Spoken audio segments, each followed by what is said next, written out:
Good morning and greetings from Northumberland.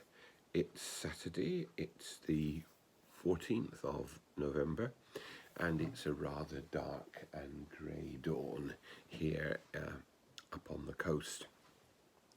This has been a momentous week for politics, but I want to think about American politics for a moment today, and that's because we're commemorating an American saint today in the Church of England.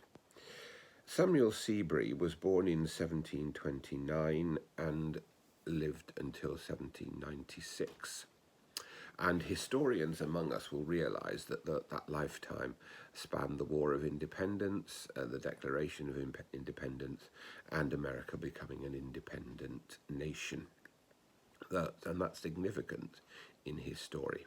He was born in Connecticut, studied theology at Yale University, and then came to England to do some work. Well, in fact, he also went to Scotland and he studied there.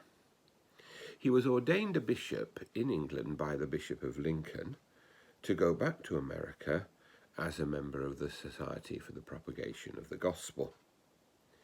And he worked in New Brunswick and then in New York.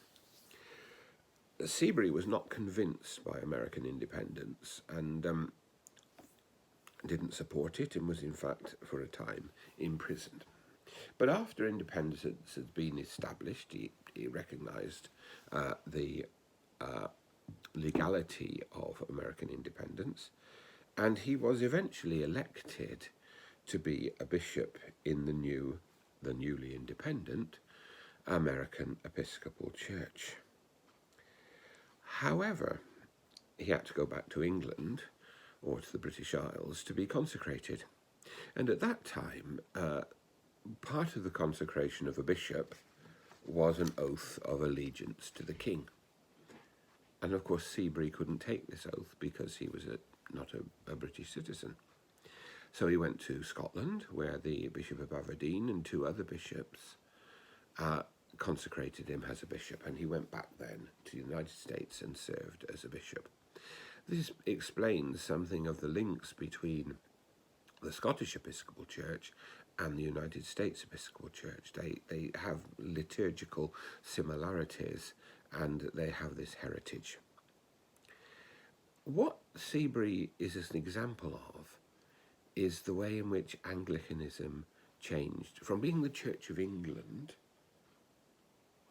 to being a church which exists in more than one province. So Scotland, independent since 1688, liturgically and ecclesiastically, that is, the United States, and of course this was to blossom over and over again in the coming centuries, until we find Anglicanism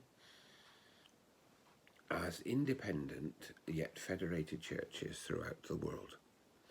A family, if you like, of churches, but with a common heritage. We think about the American church today. We think about their presiding bishop. We think about his life and witness in a very difficult situation. And we pray that wherever Anglicanism is found, it may be a witness to truth and justice and to the care of the gospel for all who are in need. May God bless us today.